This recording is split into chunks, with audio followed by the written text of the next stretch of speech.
Taste the Daily. மக்களை காப்போம், தமிழகத்தை மீட்போம். புரட்சி தமிழர்களுடைய எழுச்சி பயணத்தில் கோவை புறநகர் தெற்கு மாவட்டம் கிணத்துக்கடவு சட்டமன்ற தொகுதியில் இருக்கக்கூடிய சுந்தராபுரம் சங்கம் வீதி பகுதியிலே திறந்திருக்கக்கூடிய பல்லாயிரக்கணக்கான மக்கள் மத்தியிலே இந்திய அண்ணா திராவிட முன்னேற்ற கழகத்துடைய பொதுச் செயலாளர் புரட்சி தமிழர் எடப்பாடி கே பழனிசாமிகள் எழுச்சி உரை ஆற்றுவதற்காக வருகின்ற கொண்டிருக்கிறார்.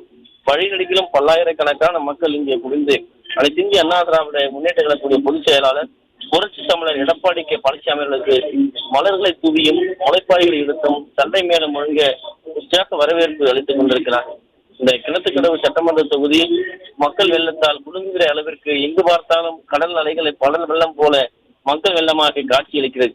இந்திய அண்ணா திராவிட முன்னேற்ற கழகத்துடைய பொதுச் செயலாளரும் சட்டமன்ற எதிர்க்கட்சி தலைவரும் முன்னாள் முதலமைச்சருமான புரட்சி தமிழர் எடப்பாடி கே பழனிசாமிகள் எழுச்சி உரையாற்ற வரவேற்று கொண்டிருக்கிறார்கள். அந்த காட்சியை நாம் பார்த்துக் கொண்டிருக்கிறோம். மக்கள் வெள்ளத்திலே அலைகளில் என தெரிந்திருக்கக்கூடிய மக்கள் வெள்ளத்திலே வந்து கொண்டிருக்கிறார்கள். அவருடன் இந்திய அண்ணா திராவிட முன்னேற்ற கழகத்துடைய முன்னாள் அமைச்சர், இந்திய அண்ணா திராவிட முன்னேற்ற கழகத்துடைய தலைமை நிலைய செயலாளர், சட்டமன்ற எதிர்க்கட்சி கொறடா எஸ்.பி. வேலுமணி அவர்களும் வந்து கொண்டிருக்கிறார்கள். இந்திய அண்ணா திராவிட முன்னேற்ற கழகத்துடைய கிணத்துக்கடவு இருக்கக்கூடிய முன்னாள் அமைச்சர் தாமோதரன், அதே போல் இந்திய அண்ணா திராவிட முன்னேற்ற கழக சட்டமன்ற உறுப்பினர்கள் ஏராளமானோர் இங்கே பங்கேற்றிருக்கிறார்கள். இந்திய அண்ணா திராவிட முன்னேற்ற கழகம் என்கிற மாபெரும் இயக்கம் மக்களுக்காக தொடர்ந்து பல்வேறு சேவைகளை ஆற்றியிருக்கிறது.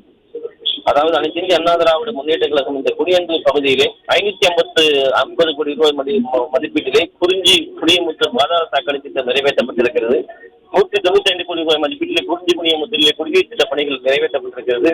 41.67 கோடி ரூபாய் மதிப்பீட்டிலே ஆர்எஸ்புரம் திவான் பகதூர் சாலை பல அடுக்கு வாகன நிறுத்தமிடமாக அமைக்கப்பட்டிருக்கிறது. குடியமுத்தூர் கோவையிலே மேற்கு வட்டார போக்குவரத்து அலுவலகம் 10 கோடி ரூபாய் மதிப்பீட்டிலே ஆத்துப்பாலம் முதல் சுண்ணாபுரம் வரை சாலையை அகலப்படுத்தியும் மைய தடுப்பு கூடிய மின்விளக்குகளோடு கூடிய மக்கள் பயன்பாட்டிற்காக அர்ப்பணிக்கப்பட்டிருக்கு. கோவை குடியமுத்தூர் அம்மா உணவகம் 90 லட்சம் மதிப்பீட்டிலே கண்டக்காமுத்தூர் அரசு மருத்துவமனை 2 கோடி ரூபாய் மதிப்பீடு சுண்ணாபுரம் மஞ்சு பள்ளத்திலே குறுக்கே பாலத்தை அகலப்படுத்தி உயர்மட்ட மேம்பாலமாக அமைக்கப்பட்டிருக்கிறது. 15 கோடி ரூபாய் மதிப்பீட்டிலே புத்துவிக்கு உயர்மிட்ட மேம்பாலம் கட்டிக் கொடுக்கப்பட்டிருக்கிறது. 7.41 கோடி ரூபாய் மதிப்பீட்டிலே கோவை மாநகராட்சி தெற்கு மண்டல அலுவலகம் 5.12 கோடி ரூபாய் மதிப்பிலும் 24 வார்டுகள் காந்தி பார்க்கில் நவீனமயமாக்கப்பட்டிருக்கிறது. உரியமுத்து செம்பேடு ஆகிய புதிய ஆரம்ப சுகாதார நிலையங்கள் தோற்றுவிக்கப்பட்டிருக்கிறது.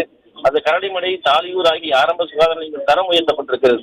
தொண்டாமுத்தூர் சட்டமன்ற தொகுதி மாநகராட்சி பகுதி ஒன்றிய பேரூராட்சிகள் ஊராட்சிகள் மற்றும் குக்கிராமங்கள் அந்த பல்வேறு பகுதியில் கூடிய சாலைகள் குடிநீர் திட்டப்பணிகள் தெருவிளக்குகள் சாக்கடை வசதி பேருந்து வசதி தடுப்பணை என அனைத்தும் சரி செய்யப்பட்டிருக்கிறது.